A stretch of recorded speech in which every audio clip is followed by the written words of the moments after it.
What made you choose that journey? Because first of all, I mean, you can put it into more context for us, but it's so hard. It's one of the it is the most prestigious designation to earn in the world of wine.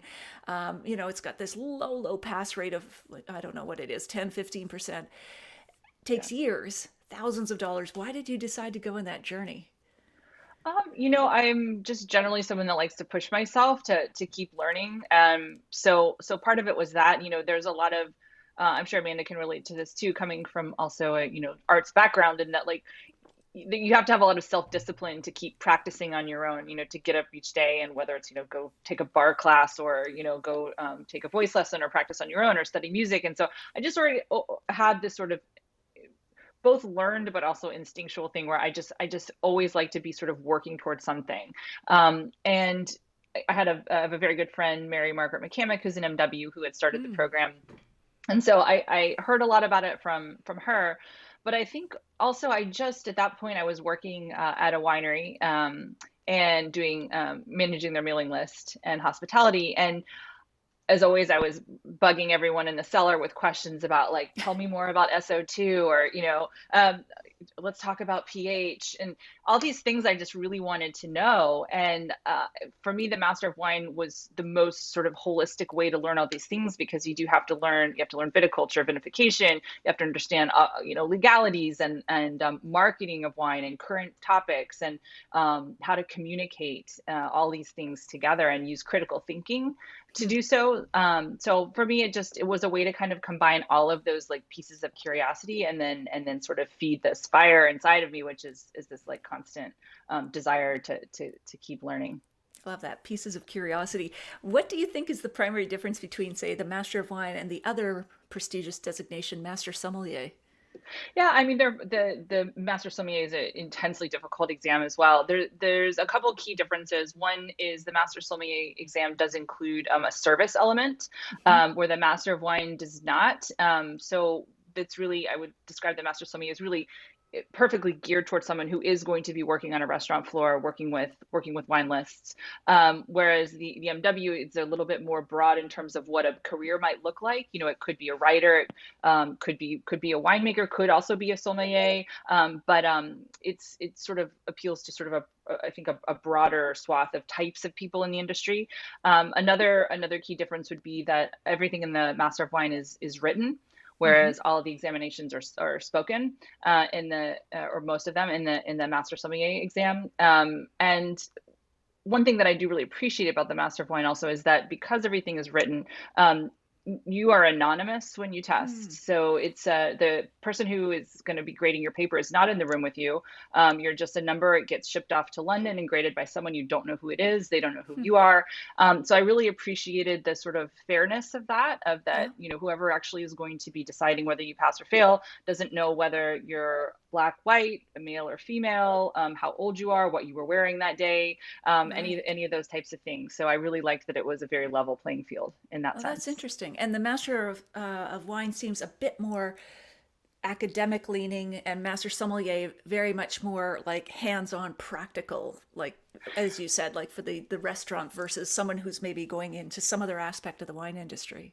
Right. And I do think, again, of the Master Sommelier is so perfectly suited to someone really wanting to pursue that service element in the restaurant floor, that I believe there's sort of factual recall, whereas the Master of Wine really asks you to take everything that you know and put it in an essay form, and then prove your point, almost argue it as if you were a lawyer or a detective, and then prove your point like a lawyer. So you really have to use critical thinking and tie in knowledge of all aspects of the wine industry, and then be able to communicate well as well. Oh, that's great. So I wanted to sort of switch gears a little bit, and Amanda, like our listeners and viewers tonight are curious about what are the new wine styles that we should be looking at. Like, there's so many trendy wines. I love your take on some of them. Like, let's throw out some of them. Orange wines. What are your thoughts? Like, should we be trying them? Do you think they're a fad? Are they here to stay? Well, I don't think that they're a fad. I mean, we've had, orange wine in Italy for quite some time now, and in other regions as well, where you have a little skin contact. But I do think that orange wine in the United States has sort of become a fad of sorts. I think we've seen some really good examples and we've seen some not great examples, but I think largely it's such a small, narrow niche that it hasn't really broken into the mass market. And for, for people that are really sort of obsessed with wine, I love that they can go down that rabbit hole. But, for consumers that have no idea what it is, I think, it can be a dangerous thing because they hear orange wine and they don't have all the tools to understand what that means. And going back to what you had asked before about, demystifying wine, well, it's hard to get consumers to understand, very complicated wine concepts. And so trying to explain to someone what an orange wine is requires a lot of backstory and how wine is made. So, is it a fad? Maybe here in the US, do I think it's here to stay? Probably not, in a large degree, but maybe in a, smaller degree. Mm-hmm. Mm-hmm. And Vanessa, whether you want to add to those comments or tell us what your opinion is on another trendy wine, say natural or raw wines. What about those? I mean, there's definitely, it's very trendy. Natural wine, I think what's confusing is there really isn't a clear definition of what that involves to qualify as natural. So I think that there's a lot of natural confusion with what that means. And I think there's been some stigma sort of over wines that aren't billed as natural when actually there's, the two could be made quite similarly and one is marketed a certain way and one isn't. So I don't think that that's going anywhere. I think that people are very curious about what is part of the process, just like they are with food. They want to know all the ingredients, how animals were handled, how they were raised. So I think it's only natural that people are asking these questions. I just think that as a wine community, we need to do a better job of helping to explain what that actually means and what people should look for. And what is a natural wine then for you? And how would you, if you would, differentiate it from, say, a raw wine? So I'm really, because there isn't a definition, I mean, I would say, where I worked at a luxury wine estate in Napa Valley, we were certified organically farmed, but we're not natural because of course there's some sort of laws that apply about things in the winery that disqualify that. But in terms of how the wine was made, it was, very minimally intervention. There was a tiny bit of SO2 and that was really it. So I mean, to me, that's qualifies as basically a natural wine. I think some people would say, well, that little bit of SO2 for, consistency and at bottling, maybe that disqualifies it. So I can't really say what the definition is because there isn't one until we sort of codify it. It's a very difficult topic, and that's again why I feel like we do need to do some work here as wine professionals to help consumers really understand, and so that they're getting what they want in the end. And there's no SO2, confusion. sulfur dioxide, to help preserve the wine, to stabilize it, right? Yes, exactly. Yeah. And do you folks at Wine Access, do you sell these types of wines, or what are you seeing as popular these days in terms of wines? We sell all types of wine. I would say as a category, natural wine is not one that we have rolled up our sleeves on. Okay. And I will say again, because there isn't a clear definition and because I do want my wines to be shelf stable and ship stable, I want a customer to have consistency. If someone buys 6 bottles, I want the 6th bottle to be what they had in the first bottle as well. So do we sell wines that are very minimally or maybe none? Yes, but it's not necessarily a category I'm seeking out. We taste every bottle, before we offer it. So it has to, any wine has to sort of prove that it's up to our standards to offer. But in terms of what sells, we see all categories. I will say one thing that's been kind of fun to see is during lockdown, there have been a lot of sort of very crisp white wine, kind of lots of these great little racy wines like from Italy. We just can't keep around. I don't know what to tell you other than I think that happy hour starts a little sooner these days, and maybe people are looking for something kind of refreshing for what might be considered a little bit of day drinking, which I'm not judging, but that's just sort of been interesting to see. So that. The lower alcohol and you're not asleep by 7 on the sofa. Crisp, easy drinking, kind of unoaked wines have been definitely seen an increase. Oh, wow. And either of you feel free to answer these questions, but I'm just curious because you sell so many wines and have over the years, what's been the most expensive wine that you've ever sold? Oh, Amanda's got to take this one for sure. All right. Yeah, I mean, the most expensive wine we ever sold was a Magnum of the 1969 Chapelet, which is an Ooh. incredibly rare unicorn bottle. If it's in 750, if it's a Magnum, forget it. Like I'll see that once in my life. But that was a wine that went for $10,000, and before we even got it in the door, that we already knew who we were selling it to. You were So, already selling it, and that's a Rhone Valley wine?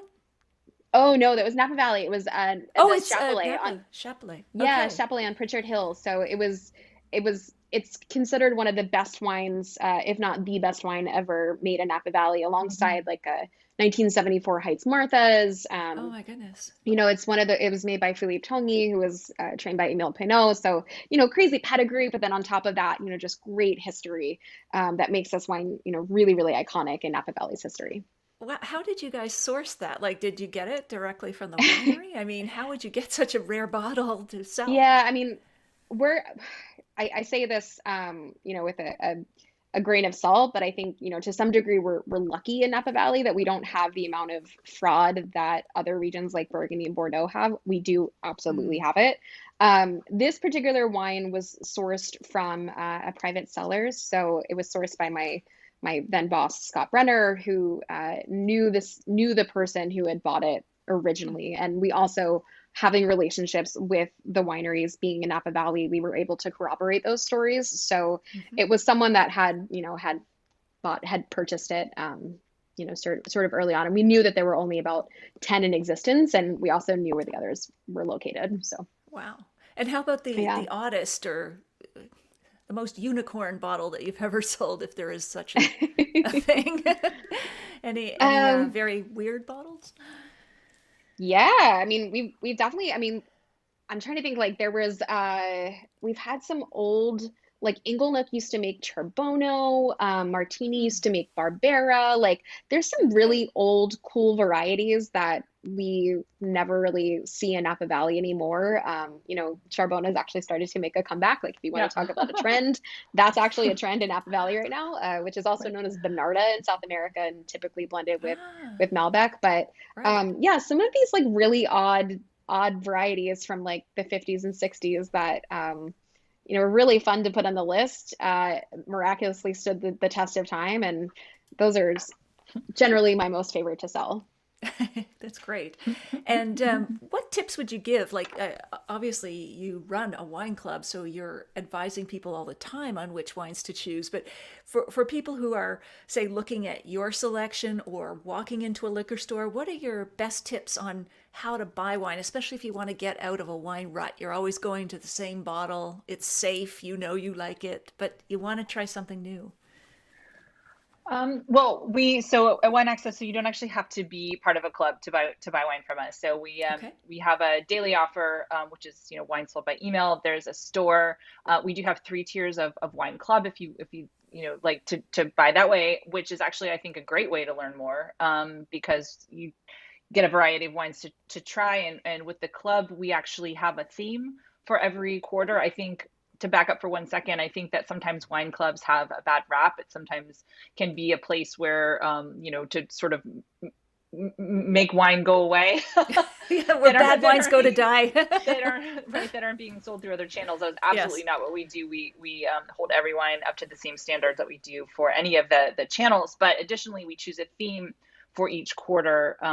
Like we've done up and coming winemakers. We had a theme Old World versus New World. Hmm. This I'm actually filming some videos later today about it. The entire club is it's on Italy, Hmm. for this quarter. So it's very educational. We write extended write-ups, 500 to 1,000 word write-ups about every wine.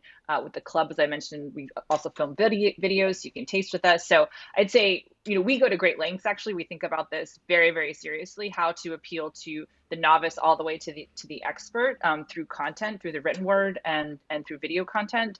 I think, to answer your question about how to try new things, something that we also do is, let's say we're going to write about a Gruner Veltliner, maybe someone's reading this, offer has never had it before. We do try to go to, of course, describe the wine, but also say, for people who like wines like, Sancerre, Albarino, crisp, high acid wines, to sort of help you understand the style, so that if you know one of those other categories, you might know what to expect in the bottle and the glass. But I think if you're not buying wine from Wine Access, which of course I hope you will, I think just starting to ask questions kind of goes back to what we were talking about earlier. And whether it's at your shop the people on the floor, whether it's a restaurant or retail, should know better than anybody, what's on that list or on the shelves. And so really start to talk to them and ask what's interesting to them, and just take a risk ultimately. Drink promiscuously. Yes, I was hoping you were going to say it. Yes, absolutely. And I love that tip. And consider the source, though. Like, know where you're going to be buying wine from. I don't think anybody goes to the gas station expecting to buy sushi and not feel sick later. And maybe that's a bad example, but like, I think if you if you want to try something new and you expect it to be good, go to a reputable wine shop that has, to Vanessa's point, people working there who have considered the wines, who've curated the wines, who can help tell that story and help you navigate that. If you walk into a liquor shop, it's highly, or not any liquor shop, you walk into like a, corner gas station liquor shop, it's highly unlikely that you're, one, going to find what you like, and two, find anything different. So Right. I always say That's consider true. the source. That's true. And when I'm in a good restaurant, I'll trust the server or somm's recommendation of wine by the glass. I will try something, but not maybe at fast food joint or whatever. But I love also that tip of if this, then that. I like this, I like that. So what do you recommend? That's also a good tip to for people trying to get out of their wine rut. So I also heard or read where you were doing a high altitude tasting, right? You were taking all wines planted at high altitudes and doing a video tasting of those. Oh, that was part of a winemaking techniques, yes, which was a Okay. or winemaking influences that club that we did, and that was one of them. So we had a number of things we featured. One was sort of actual things that the winemakers can do. So what is malolactic fermentation? How do you find that in a wine? What would you taste? What would you look for? And we explained that. And then we also did things about sort of where vines are planted. So yes, like high altitude or hillside, where it was part of the club as well. And then of course we explained, what you might find, what considerations went into the planting, the harvesting, all those different things, and then what impact it might tie it back to what impact it would have in the glass. So a little That was mini a really course. fun video too, because we got to hear everyone's sort of perspective on high altitude, which were all sort of similar in the same theme, but everyone had different words. Like, I'll never forget, Eduardo described it as like licking a battery, which I cannot get out of my mind. No. Looking about because of the acidity. No, because it's like electric. Like, he was like, it just feels electric. And Okay. yeah, and I was like, that's Okay. that's a great description for someone who doesn't Thinking know battery what that, acid. like, I mean, if you've ever licked a battery, which I haven't, Yeah. but No, I didn't That's forget true. it. Yeah, That's true. Eduardo's To jump in there, because on the same subject, when I'm teaching wine and food pairing, I'll say, smell everything, like the furniture, the leather chair. Just don't let someone catch you doing that. Instead of licking batteries, smelling chairs. But anyway, go ahead. Oh, no, I was just going to say Eduardo, who Amanda references on the wine team at Wine Access, and he has the most wonderful expressions in terms of phrase, in terms of describing wine. I think one of my favorites was, I feel like I just won a game and have a group of cheerleaders carrying me away on their shoulders. So. Yeah. He's the best. That's good. Yeah, I love that description. Okay, well, let's just look at some photos. I'm speaking of getting carried away. I'm looking at the time and I can't believe it. Okay, so let's look at some photos quickly, because I do want to share those with our audience.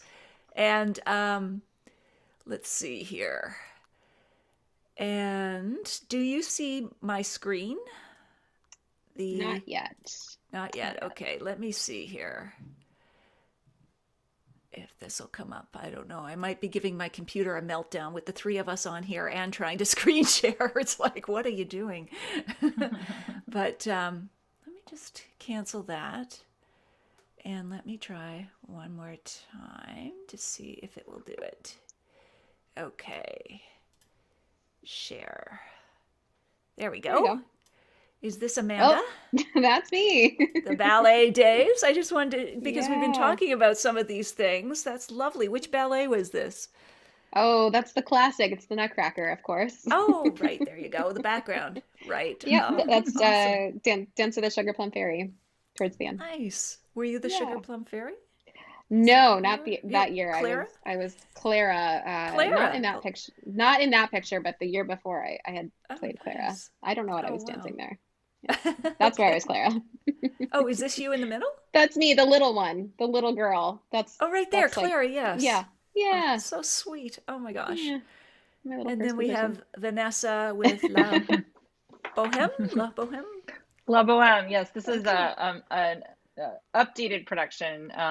So they set the time frame differently than when it was originally written. But yes, this is backstage. This was on Broadway. So Baz Luhrmann, the movie director, also directed this production. So Oh, this is sort of fantastic. we were various people about to go on stage and be a part of a scene in Paris of Christmas Eve, and so this is some of the characters great. you might encounter on the street that night. I love that hat. I love your hat. And this is you with your Yay! MW. Yes. Thank you. Graduating, looking relieved. Yes, well, I took this photo in my home because unfortunately, because of COVID, the annual ceremony in London was canceled, and so normally there's a you're an MW the day that they call you, but the actual giving of the certificate, normally you receive that at a ceremony in London, and I bought the dress and the shoes for the ceremony, which didn't happen, and they mailed the certificate, so I decided I would just put it on anyway. Beautiful dress. Wearing the dress. Absolutely. Why not? And for those who are listening to the podcast version of this, you'll have to come over to the video version and take a look because these photos are terrific. And back to Amanda. Is this at press? This is at press. This is when I chopped all my hair off and poured my Akamas by the glass. There you go. Actually, no, I don't know if that was. Yeah, that was at press. I was working as a sommelier. That actually was that was for a article that I was featured in called Liquid Diet for Food and Wine magazine, and they chronicled every single thing that I drank in a week, which, if you can imagine, is Wow. a lot of wine, a lot of coffee, and a lot of champagne. That's great. And where is this, Amanda? Oh yeah, this is at press. This is behind the this bar is at press. press. Oh, here. Okay. Oh, this one. This one is this was actually something I got to do with Vanessa. This was like our first on-camera appearance, I think, It was together. Ah, okay. We did great. this thing called is it blind taste? Is it just called blind tasting on blind tasting sessions Mm-hmm. on some TV? So she and I Great. blinded each other on 2 wines. So I have the Edge Hill Chardonnay, which is made from the oldest wines in the Bocci vineyard, which were in the original Judgment of Paris wine for the Chateau Montelena. And then the one on the right there, that's a 1977 or Looks like 79, I it, forget. yeah. I think it's 77. Yeah. Joseph Phelps Islay Vineyard, so very famous vineyard that the Araujo's purchased in early 90s, and now is under new ownership and just called Islay Vineyard, but one of my favorites. Wow. So Vanessa was great. She nailed Fantastic. them. Oh, did she? And blind tasting, like identifying them without seeing the label. Amanda Yeah, nails this her is- wines too, might I add. This is Vanessa and I stealing Very wine good. from the cellar. Just kidding. Yeah. Yeah, I got caught. You're looking happy about it, though. Where is this? Which is this the Wine Access cellar? No, this is also the press. This is at press. This is our wine cellar. okay. So this was actually Got it. only about half of our cellar. On the other side, in front of us, there were 2 other glass enclosed cellars. But Wow. I used to have this series there called Sunday School at press, where we'd invite wine professionals to sit down and sort of do a round table with like 15 people. And Vanessa was nice enough to be one of our guests. So she brought some, I think you brought some, is that some like Ravenel Petit Chablis or something? I did. I brought a Magnum. Yeah, of it was very Ravenel kind of Petit you. Chablis. Very generous. Very generous. Oh, my goodness. And this is you tasting at a winery somewhere. This is actually Yeah. part of this is the blind tasting sessions in action. So I think that Ah. you can see that look on my face. I'm sort of waiting with anticipation to see She's what like, Amanda's going go to there, say. go there. Amanda's thinking about it. Like, is All it right. Viognier or is it something else? Same tasting session. And is Yeah, that- so that's Jason Wise, who Oh, directed from all Somme the Somme TV. films. Yeah. Mhm, Oh, exactly. fantastic. Yeah. Those Yeah. are great to watch too for those who are interested. This must Yeah. be shipping Wine Access products, is it? No, these are actually Oh, this was a little thing that I did for the holidays. I did a gift ah, giving guide, and so these are my favorite wine glasses. These are the Mark Thomas double oh. bends that I was talking about. So Which this is glasses what I are use these at again? home. Yeah, They're called Mark Thomas, and Mark Thomas. he was a consultant for Zalto, so they sort of have the same weight and feel of a Zalto, but they've got a Okay. more of a roundness to them. So they're great Ah, for California wines. One of the things that I don't like about Zaltos is they make California wines angular and oh, a little bit disjointed. So this actually sort of solved that problem. Giving you the roundness, but also like really, giving the wines a lift and brightness, which, for some people, they're like, glassware, does it really matter? I think it does. So, oh, I do too, and I use yeah. Zalto, so I'm curious to try these, Amanda. Yeah, And so, you should give them a what do try. you? I will. And what do you mean by it makes the wine angular?